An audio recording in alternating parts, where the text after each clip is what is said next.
आरक्षण कोई खैरात नहीं है। आरक्षण बाबा साहब भीमराव अम्बेडकर के जो भारतीय संविधान में वर्णित प्रावधान है। एक तरफ आरएसएस की विचारधारा देश में काम कर रही है और एक तरफ अम्बेडकरवाद की विचारधारा देश में काम कर रही है। हम समझते हैं कि आरएसएस की विचारधारा के मानने वाले लोग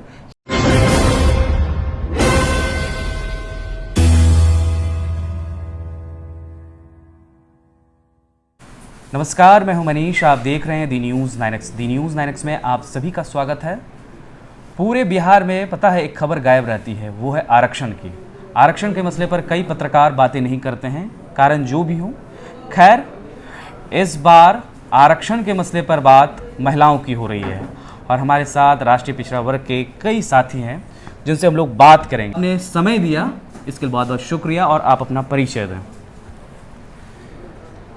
पिछड़े वर्गों के लिए राज्य आयोग बिहार के माननीय सदस्य हुए वीरेंद्र कुमार सिंह। बगल में बैठे हैं राज्य पिछड़ा वर्ग आयोग के माननीय सदस्य श्री देवमुनि सिंह जी। बगल में बैठे हैं राष्ट्रीय जनता दल के जिला के अध्यक्ष आपके पूर्णिया, और भी मेरे मित्र साथी जो पिछड़े वर्ग से आते हैं तमाम लोग। हमारा सर एक कॉमन सवाल होता है, रिजर्वेशन क्या है और रिजर्वेशन को लेकर जो गलतफहमी है वो पिछड़े वर्गों को क्लियर कर दीजिए। क्योंकि आप लोग पिछड़े वर्ग की हिमायती करते हैं, इसलिए ज़रूर क्लियर कीजिए। देखिए, आरक्षण कोई खैरात नहीं है। आरक्षण बाबा साहब भीमराव अम्बेडकर के जो भारतीय संविधान में वर्णित प्रावधान है, उस प्रारूप के अनुसार जो समाज में वंचित वर्ग, पिछड़े वर्ग, अनुसूचित जाति, अनुसूचित जनजाति के लोग जो मुख्य धारा से पिछड़ गए हैं, उनको मुख्य धारा में शामिल करने का यह माध्यम है।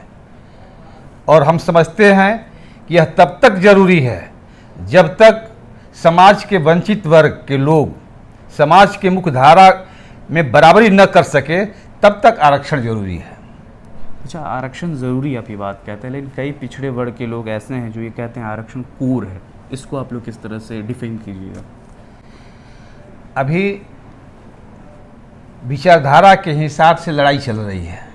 एक तरफ आरएसएस की विचारधारा देश में काम कर रही है और एक तरफ अम्बेडकरवाद की विचारधारा देश में काम कर रही है।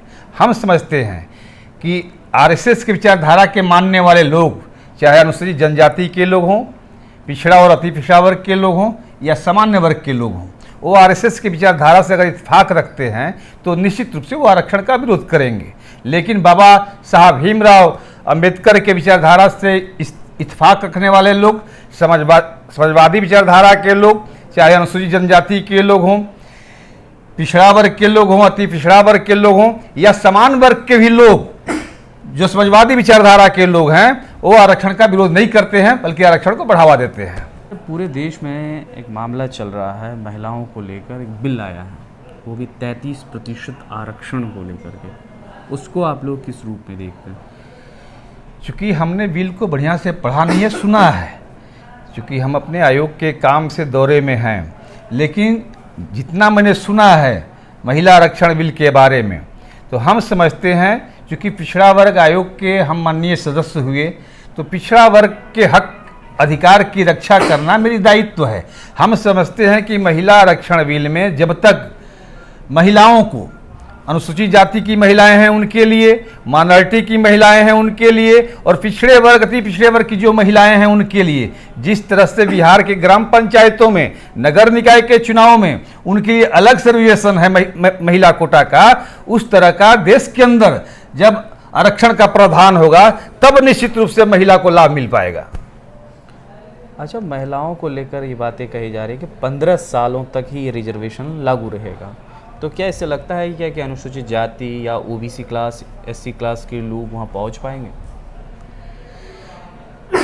सबसे पहले ही मैंने कहा कि आरक्षण को कोई समय सीमा में बांधने की आवश्यकता नहीं है।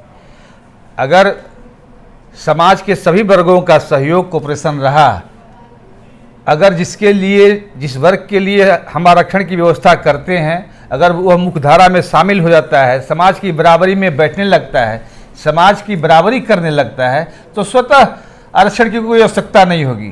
कोई जरूरी नहीं है कि वह गैर बराबरी 15 वर्षों के अंदर समाप्त हो जाएगी, कि 30 वर्ष लगेंगे, कि 50 वर्ष लगेंगे।